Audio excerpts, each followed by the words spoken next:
अस्सलाम वालेकुम dear students, उम्मीद है आप सब लोग खैरियत से होंगे।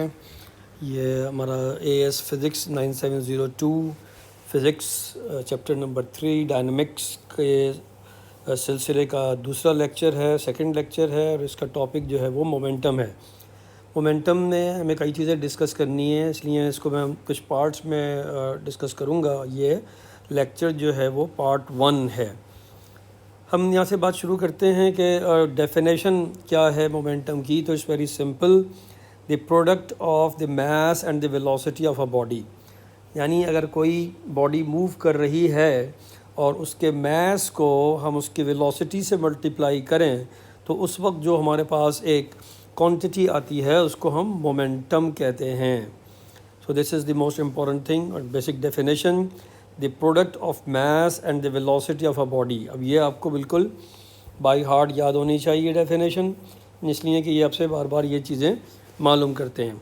अब इसको अगर हम इक्वेशन की फॉर्म में लिखना चाहें तो कैसे इसको लिखा जाएगा कि if a body of mass m moves with the velocity v then its momentum p will be as। तो मोमेंटम क्या है? अगर किसी बॉडी का मास m है और उसकी वेलोसिटी v है तो हमें मालूम है कि मोमेंटम जो है वो मास इनटू वेलोसिटी है। कुछ बुक्स में आप देखेंगे कि मोमेंटम को कैपिटल M से रिप्रेजेंट किया जा रहा है, लेकिन नॉर्मली हम इसको मोमेंटम को स्मॉल p से रिप्रेजेंट करेंगे और हमारे पास जो है वो ये m इंटू v एक बेसिक इक्वेशन है और आप कह सकते हैं कि ये इक्वेशन 1 है जो हमें मुख्तलिफ़ सिचुएशंस में यूज़ करनी है और बेसिक इक्वेशन है ये एक हमारे पास जो कि इसकी डेफिनेशन से आ रही है। सो this is the most important thing. इसके बाद हम मोमेंटम के जब यूनिट की बात करते हैं तो एक बहुत सिंपल सी चीज़ हमारे पास ये है कि एसआई बेस यूनिट जो है वो मास का यूनिट केजी में और वेलोसिटी का यूनिट मीटर पर सेकंड में हम मेज़र कर रहे होते हैं। तो हमारे पास जो यूनिट है मोमेंटम का वो किस तरह से आएगा कि इन दोनों क्वांटिटीज़ के यूनिट्स को हम यहाँ यूज़ कर लें।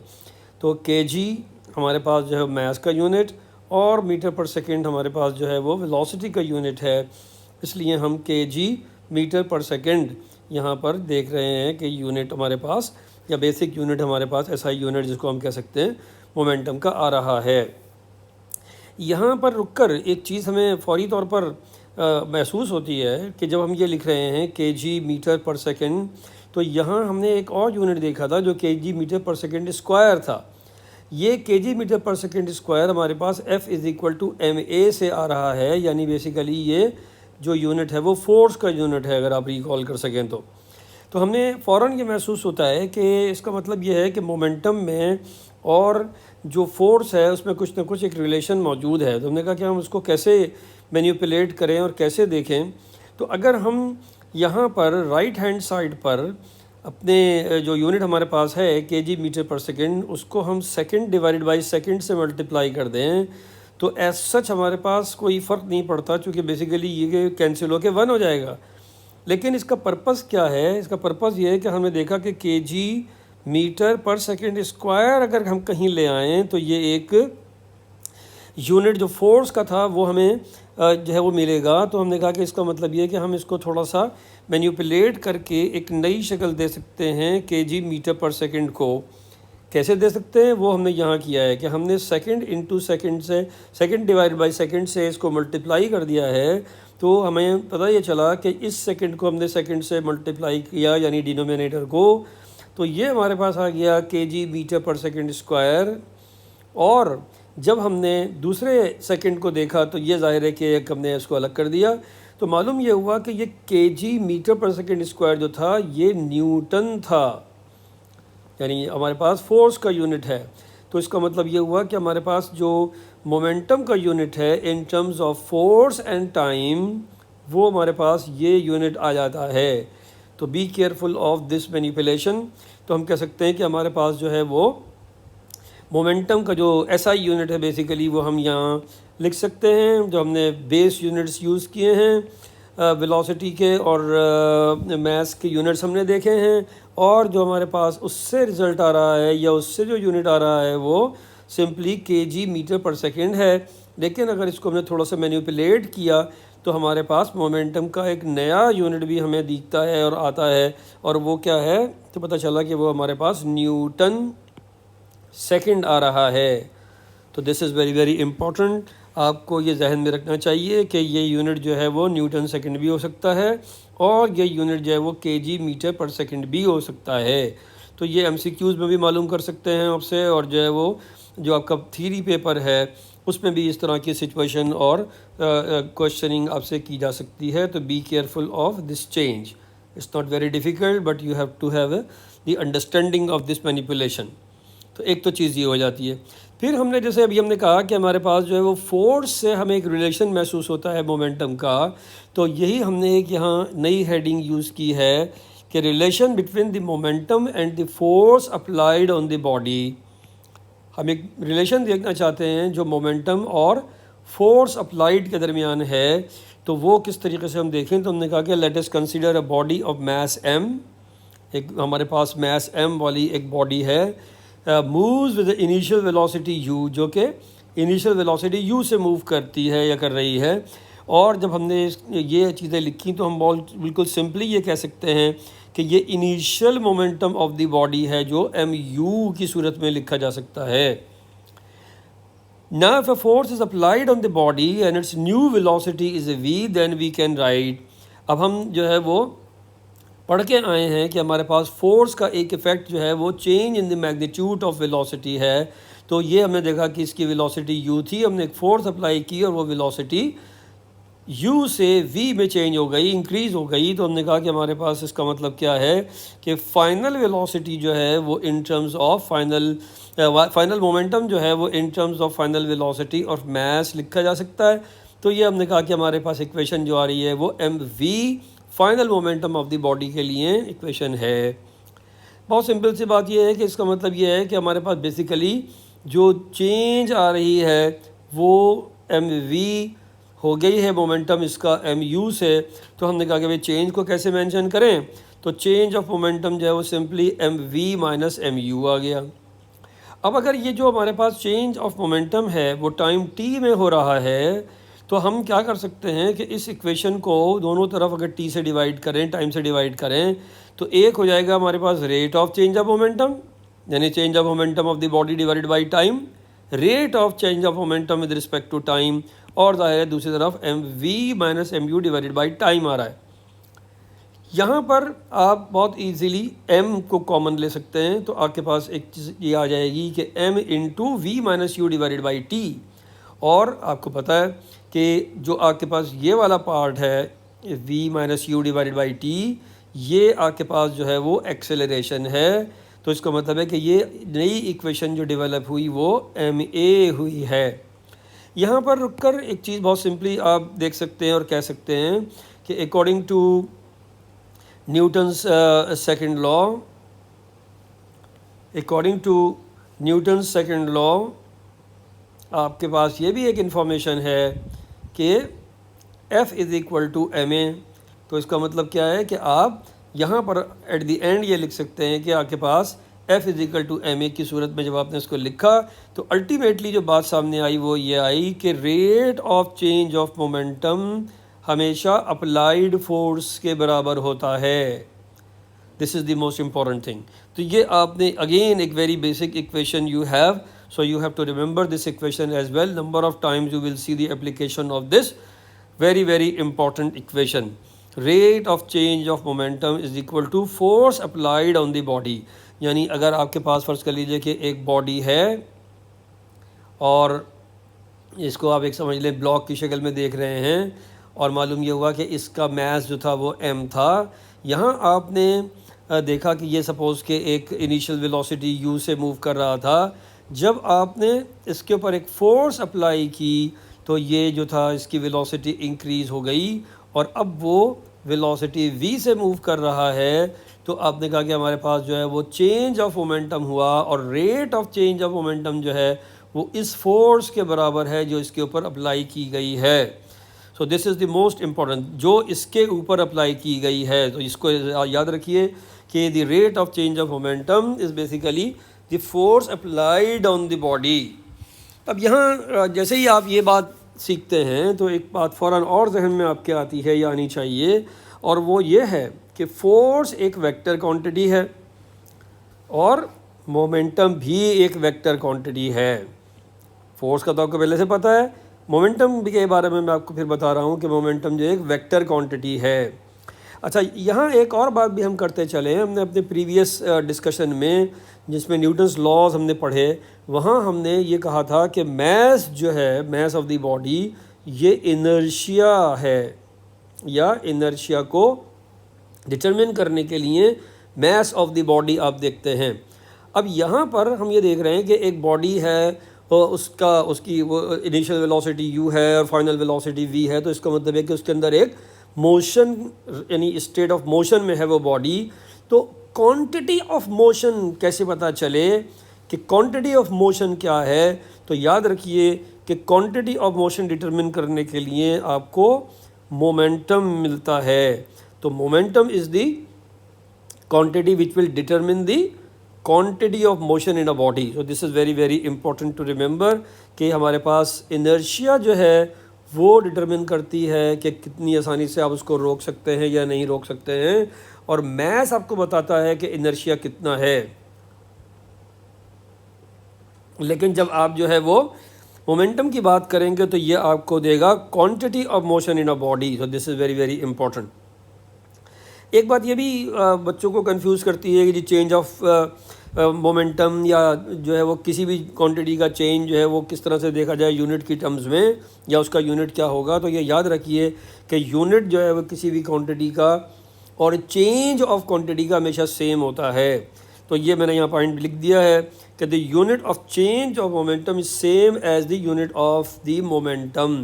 तो कोई फ़र्क नहीं है, यानी वही वाली बात है कि v या चेंज ऑफ v और v यानी चेंज ऑफ वेलोसिटी और वेलोसिटी, इन दोनों का जो यूनिट है वो सेम होगा। ये ऐसी बात है कि आपसे ये कहा जाए कि जी we have 10 apples and if 5 apples you have given to someone then how many fruits you will have. तो ऑब्वियसली जो भी आपने सब्ट्रैक्ट किया है, जो भी चेंज आई है वो एप्पल्स भी आई है ना, तो यूनिट उसका सेम रहेगा। तो चेंज याद रखिए, चेंज का यूनिट और क्वांटिटी का यूनिट हमेशा सेम होता है। तो यहाँ मैंने इसको मेंशन भी कर दिया है कि the unit of change of momentum is same as the unit of the momentum.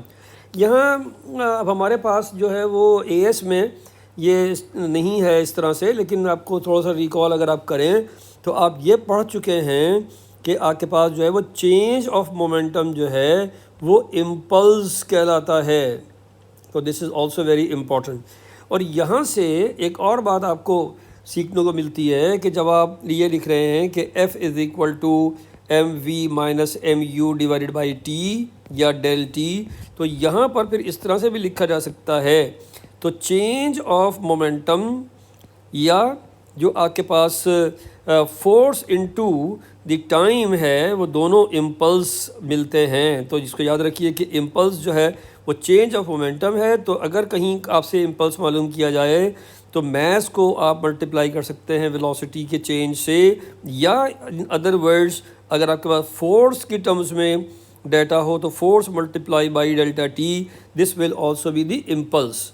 तो इसको बहरहाल जहन में रखिए। ये हो सकता है कि वो आपसे कहीं पूछ ले, जो कि बहरहाल IGCSE में आपने पढ़ा हुआ है या ओ लेवल्स में पढ़ा हुआ है, तो ये AS में आपको आना ही चाहिए। तो किसी एक क्वेश्चन के किसी पार्ट में वो अगर आपसे पूछ ले तो ये ना हो कि जी आपको पता ही नहीं है कि जो है वो हमारे पास इम्पल्स कैसे आया या आप भूल गए हैं उसको। तो दिस इज़ वेरी इंपॉर्टेंट। तो हमने यहाँ रिलेशन देखी है फोर्स की और मोमेंटम की। तो वो rate of change of momentum is equal to force applied on the body. So this is the most important thing. यहाँ अगर आप एक ग्राफिकल रिप्रेजेंटेशन देखें तो हम यहाँ क्या लिख रहे हैं कि graphical explanation of the relation between the force and the momentum. ये B/W जो है वो बिटवीन के लिए यूज़ होता है, between the force and momentum. तो let us consider the graph between the momentum and the time. तो यहाँ अगर आपके पास ये सूरत हाल हो कि टाइम बढ़ रहा है तो आपके पास मोमेंटम भी बढ़ रहा है। तो अभी जैसे अभी आप देख कर आए हैं कि rate of change of momentum is the force. तो rate of change of momentum क्या है? तो आपने कहा वो ग्रेडियंट है। तो ग्रेडियंट या स्लोप जो है वो कैसे पता चल रहा है? तो हमने कहा कि जी हमारे पास change of momentum divide by change of time से पता चल रहा है, यानी basically rate of change of momentum है ये। तो आपने कहा कि सिंपल सी बात यह है कि हम जो अगर ये ग्राफ हमें दिया हुआ हो मोमेंटम का और टाइम का, तो हम जो है वो क्या कर सकते हैं, इससे फोर्स निकाल सकते हैं। और क्या चीज़ है फोर्स? ग्रेडियंट है, ग्रेडियंट। तो ये आपने कहा कि जी हमारे पास जो है वो अगर हमने यहाँ पे P1 था और टाइम T1 पर मोमेंटम की बात की जा रही है अगर, तो वो इनिशियल मोमेंटम था। कुछ देर बाद यानी T2 टाइम पर जो मोमेंटम हो गया वो P2 हो गया।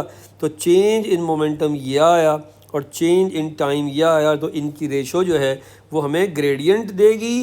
एंड द ग्रेडियंट और slope is nothing but force applied. So you have to be careful of this particular relation and this particular equation.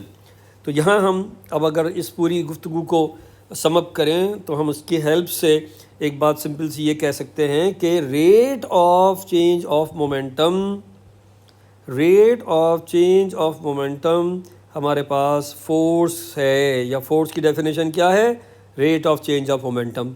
तो ये आपसे बार बार पूछा जाएगा फोर्स के बारे में। तो एक तो फोर्स की डेफिनेशन हमने न्यूटन्स लॉ के थ्रू देखी थी कि जी force is the agent which moves और tends to move the body और स्टॉप्स और tends to stop the body. लेकिन हम हमारे एएस के सिलेबस में जो आपसे डिमांड की जाती है और एक्सपेक्ट किया जाता है कि आप जो डेफिनेशन लिखेंगे फोर्स की, वो ये डेफिनेशन लिखेंगे, rate of change of momentum. तो इसको याद रखिए कि जो हमारे पास कॉन्सेप्ट है फोर्स का, वो जाहिर है जैसे मैंने आपसे कहा कि न्यूटन्स लॉ से भी हम डिटरमिन कर सकते हैं, लेकिन मोमेंटम की टर्म्स में जो कॉन्सेप्ट है फोर्स का वो हमें यूज़ करना है when we are going to write the definition of force in our exam. So this is a very very important thing कि rate of change of momentum is nothing but force और applied force. यहाँ पर एक और चीज़ जो मैंने यहाँ add कर दी है वो ये है कि चेंज ऑफ मोमेंटम जो है वो कैसे कैसे पॉसिबल है। तो एक तो सिंपल सी बात यह है जो अभी हम देख कर आए हैं कि एक बॉडी जो थी वो इनिशियल वेलोसिटी u से मूव कर रही थी, फोर्स ने एक्ट किया और कुछ देर के बाद जो है उसकी वेलोसिटी v हो गई। तो हमने कहा कि जी यहाँ पर हमारे पास rate of change of momentum जो है या चेंज ऑफ मोमेंटम जो है वो because of the change of velocity of the body है। और जाहिर है कि इसलिए हम इसको इस तरह से लिख रहे हैं कि rate of change of momentum is equal to mv minus u divided by t. लेकिन ये भी पॉसिबल है कि हमारे पास जो चेंज आए मोमेंटम में वो चेंज ऑफ मैस की वजह से आए। अब वो चेंज ऑफ मैस कैसे होगा? तो हमने कहा कि भाई सिंपल सी बात यह है कि अगर हम जो है वो ये तसव्वुर करें या ये एग्जांपल लें कि जिसमें एक रॉकेट मूव कर रहा है, तो हमें मालूम है कि रॉकेट में फ्यूल मौजूद है और जब ये गैसेस बर्न होंगी नीचे की तरफ तो वो फ्यूल कम होता चला जाएगा। तो इसका मतलब है कि basically mess of the rocket जो है वो डिक्रीज़ हो रहा है। वेलोसिटी की भी बात कर सकते हैं, लेकिन कम से कम इस एग्जांपल में हमारे पास जो है वो एक चीज़ तो बड़ी वाज़ेह है और वो है कि चेंज इन मैस। तो चेंज इन मैस का मतलब क्या है कि हमारे पास जो rate of change of momentum है इस केस में वो del m divided by t into u, यानी इवन अगर यानी फर्स्ट कर लीजिए कि आप एक एग्जांपल ये भी लिख सकते हैं कि एक वाटर टैंकर है और वो मूव कर रहा है किसी यूनिफॉर्म वेलोसिटी से, तो क्या होगा अगर उसके जो पीछे टैप है वो खुल जाए और पानी गिरना शुरू हो जाए, वाटर गिरना शुरू हो जाए, तो क्या होगा कि आहिस्ता आहिस्ता ट्रक का जो मैस है वो कम होना शुरू हो जाएगा। तो ये जो आपके पास मैस की चेंज है वो बुनियादी तौर पर rate of change of momentum की सूरत में यहाँ पर हमें फिर नज़र आती है। तो दिस इज़ वेरी इंपॉर्टेंट कि हमारे पास rate of change of momentum because of the change of velocity भी हो सकता है और because of the change of mass of the body भी हो सकता है। तो दिस इज़ वेरी इंपॉर्टेंट। दूसरी तरफ ज़ाहिर है ये भी हो सकता है कि हमारे पास जो है वो मैस भी चेंज हो और साथ साथ जो है वो हमारे पास वेलोसिटी भी चेंज हो रही हो। यानी मिसाल के तौर पर अगर आप जो है वो फायर क्रैकर्स की बात कर रहे हो जो इस डायग्राम में हमें दिख रहा है या इस पिक्चर में हमें दिख रहा है, तो यहाँ क्या हो रहा है, जब आप फायर क्रैक करते हैं तो हमारे पास जो है उसका मैस भी चेंज होता है और ज़ाहिर है कि इनिशियली तो वो रेस्ट में था, उसकी फिर कुछ ना कुछ फाइनल वेलोसिटी हो गई। तो इसका मतलब क्या है कि वेलोसिटी भी चेंज हुई है और साथ में मैस भी चेंज हुआ है। तो ये तीनों पॉसिबिलिटीज़ मौजूद हैं, यानी मोमेंटम की चेंज हो because of the change of velocity only, या हो because of the change of mass of the body, या दोनों चीज़ें, both the mass and the velocity of the body can change. So this is very important to understand कि हमारे पास किस तरीके से ये चीज़ें हो सकती हैं और किस तरीके से इसको हम समझें। यहाँ पर एक छोटी सी एग्जांपल मैंने दी है जो कि बहुत इम्पॉर्टेंट है। एक्चुअली हम इसको बाद में भी डिस्कस करेंगे, लेकिन इसे एक एग्जांपल से हम कुछ समझने की कोशिश कर रहे हैं।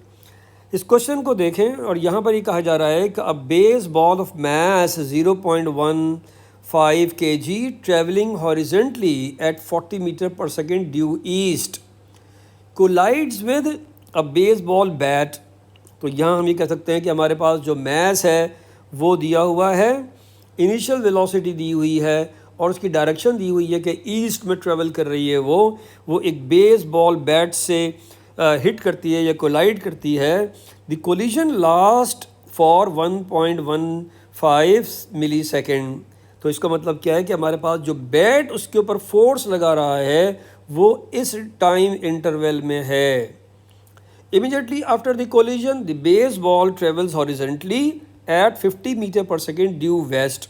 तो ये मैंने 50 और 40 सिर्फ इसलिए लिए कि आसानी से कैलकुलेशन हो, हमें कैलकुलेशन यहाँ प्रॉब्लम नहीं है, देखना ये है कि किस तरह से जाएगी ये कैलकुलेशन। तो 50 मीटर पर सेकेंड से क्या हुआ है, वो रिबाउंड हुई है। ड्यू वेस्ट का मतलब क्या है, उसकी डायरेक्शन चेंज हो गई है। यहाँ ये डायग्राम आप देखें तो इसमें आपको नज़र आता है कि हमारे पास बॉल ने हिट किया है तो ये उसकी इनिशियल वेलोसिटी है और ज़ाहिर है ये ईस्ट की तरफ है, लेकिन जब वो बाउंस बैक करती है तो उसकी वेलोसिटी जो है वो फाइनल वेलोसिटी है और ज़ाहिर है कि आप देख रहे हैं कि उसकी डायरेक्शन जो फिर ड्यू वेस्ट है, ये ईस्ट की तरफ है और उसके बाद जब वो बाउंस बैक करती है तो वेस्ट की तरफ है।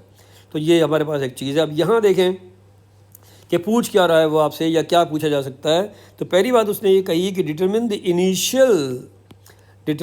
Initial momentum of the baseball. तो पता ये चला कि हमारे पास जो है वो इनिशियल मोमेंटम कैसे आएगा, तो इनिशियल वेलोसिटी, मैस, ये दोनों चीज़ें अगर हमें पता हैं तो बहुत इजीली हम इसका इनिशियल मोमेंटम निकाल सकते हैं। और वो अगर मैंने कैलकुलेशन गलत नहीं की है तो 6 किलोग्राम मीटर पर सेकंड आ रही है। इसको आप जो है वो न्यूटन सेकंड भी लिख सकते हैं, लेकिन ये डायरेक्शन क्या है, ईस्ट की डायरेक्शन है। इससे ज़्यादा इम्पॉर्टेंट बात यहाँ पूछी जा रही है सेकंड पार्ट में, what is the average force applied by the bat to the ball. तो अब यहाँ देखें कि हमारे पास फाइनल वेलोसिटी हो गई है 50, टाइम ऑफ कांटेक्ट जो है बैट और बॉल का वो था 1.15 मिली सेकेंड, जिसको आपने कन्वर्ट कर लिया सेकंड में 10⁻³ से इसको मल्टीप्लाई कर दिया। तो ये मिली आपको जहन में होना चाहिए कि ये 10⁻³ जो है वो मिली का मतलब होता है। तो अगर आप इसको सेकंड में तब्दील करेंगे, चेंज करेंगे तो यह का वैल्यू आ रही है।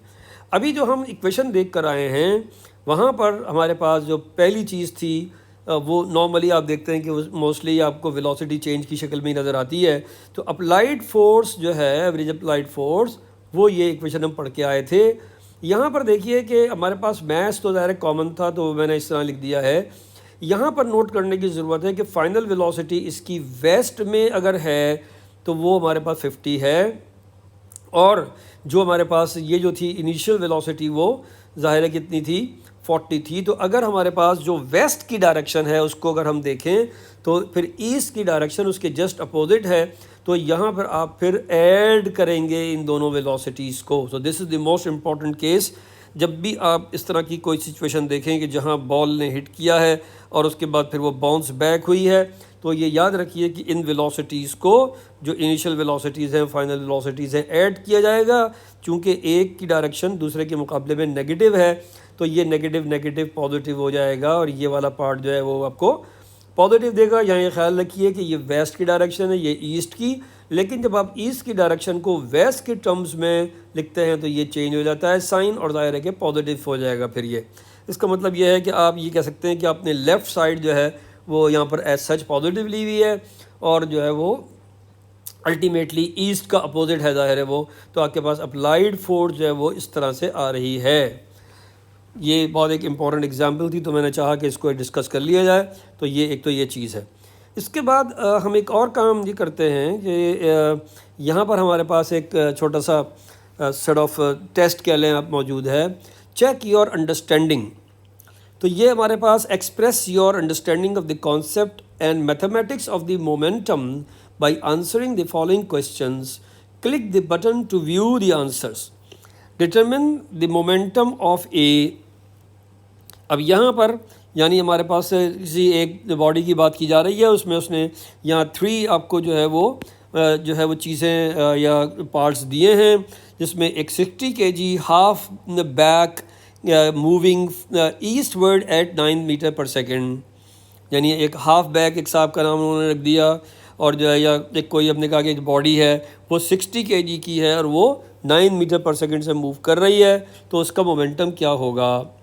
इसी तरीके से 1000 kg कार अगर है जो नॉर्थवर्ड मूव कर रही है 20 मीटर पर सेकेंड से, तो उसका मास क्या होगा, उसके मोमेंटम क्या होगा। और इसी तरीके से अगर 40 kg freshman moving southward at 2 metre per second, तो उसका फिर मोमेंटम क्या होगा।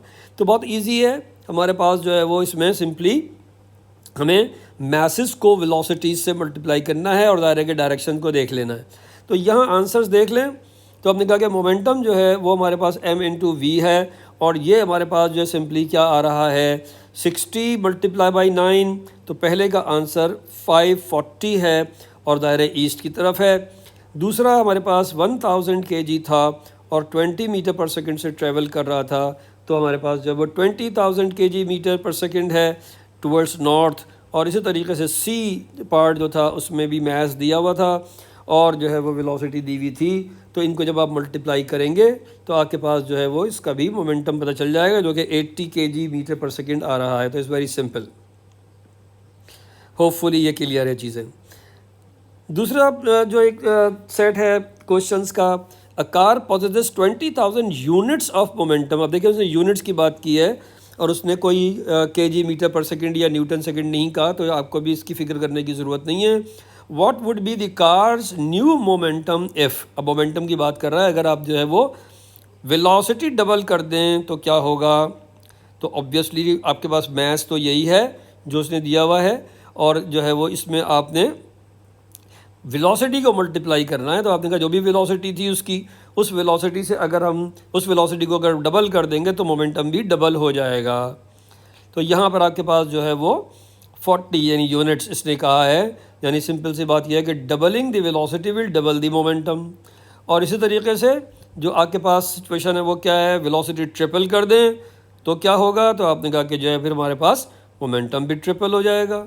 और इसी तरीके से अगर हम जो हैं वो यहाँ दोनों यानी पहले मैस को डबल कर दें तो भी हमारे पास वही होगा काम के जो ओवरऑल मोमेंटम है वो डबल हो जाएगा, वेलोसिटी को अगर हमने डबल नहीं किया है। और यहाँ पर आपको देखना है कि जो आंसर ए है और आंसर ए है यहाँ पर और आंसर सी है वो सेम है, क्योंकि एक जगह जो है वो वेलोसिटी को डबल किया गया था और एक जगह मैस को डबल किया गया था।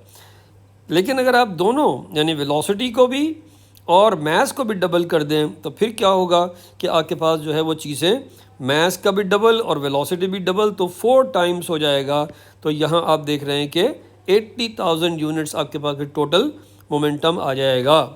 सो this is something which is very simple, लेकिन थोड़ा सा इसको प्रैक्टिस अगर आप करें तो जो हमने पढ़ा है उसको आपको अंडरस्टैंड करने में आसानी होती है। और इंशाल्लाह इसको हम नेक्स्ट लेक्चर्स में फर्दर डिटेल में डिस्कस करेंगे मोमेंटम को। यहाँ पर होपफुली जो मैंने चीज़ें बताई हैं वो आपके समझ आ गई हैं, लेकिन अगेन दिस सेम थिंग, इसमें एक बहुत इंपॉर्टेंट बात यह है कि आपने सिर्फ एक दफ़ा इसको नहीं पढ़ना बल्कि इसको 2-3 दफ़ा इसको सुनना है, देखना है, तब आपकी ये चीज़ें समझ में आएंगी। और अगर आपको समझ में आता है तब भी, और अगर समझ में नहीं आता है तब भी कमेंट्स में आप मुझे बताएं कि कहाँ प्रॉब्लम्स आ रही हैं, ताकि हम उसको रेक्टिफाई कर सकें। नेक्स्ट लेक्चर्स में उनको रेक्टिफाई किया जा सकता है, तो इसको आप ज़रूर मेंशन करें अपने कमेंट्स में। अगर आप मेरे चैनल पे नए हैं तो इसको सब्सक्राइब करें और बेल आइकन का जो बटन है वो प्रेस करें, ताकि जो भी नई मैं वीडियोस अपलोड करूं वो आपको मिलती रहें। और जैसे मैं पहले भी कह चुका हूं कि अगर आप इसको फॉलो कर रहे हैं मेरे लेक्चर्स को, तो इंशाल्लाह आपके पास पूरा सिलेबस जो है वो कंप्लीट हो जाएगा और होपफुली आपकी एक अच्छी अंडरस्टैंडिंग बनेगी। तो इसको लाइक करें, इससे टीचर्स को जो है वो एक बूस्ट मिलता है और एक जो है वो कहना चाहिए कि एक इंकरेज होते हैं टीचर्स भी कि भाई बच्चे इसको देख रहे हैं, पसंद कर रहे हैं, तो वो फिर और मेहनत से इसको बनाते हैं। और ज़ाहिर है कि मैं इसमें और चीज़ें भी ऐड करता रहूँगा। कोशिश करता हूँ कि एनिमेशंस आपको दिखाऊँ और इस तरह की जो भी चीज़ें हैं पॉसिबल रिसोर्सेज वो यूज़ करके एक बेहतर लेक्चर, एक बेहतर अंडरस्टैंडिंग के लिए बनाया जाए। तो इसको लाइक करें, शेयर करें ताकि दूसरे बच्चे भी इससे इस्तेफ़ादा कर सकें, इससे फ़ायदा उठा सकें। और जैसे मैंने आपसे कहा कि चैनल को सब्सक्राइब करें अगर आप पहली दफ़ा आए हैं, और बेल आइकन को प्रेस करें ताकि जो भी नई हमारे पास वीडियोस आ रही हैं चैप्टर वाइज जैसे मैं कि मैं ऐड कर रहा हूँ वो आपको मिलती रहें। इंशाल्लाह नेक्स्ट लेक्चर्स में हम मोमेंटम के जो दूसरे आस्पेक्ट्स हैं उनको डिस्कस करेंगे। उस वक्त तक के लिए अल्लाह हाफिज़, अपना बहुत सा ख्याल रखें, टेक केयर, अल्लाह हाफिज़।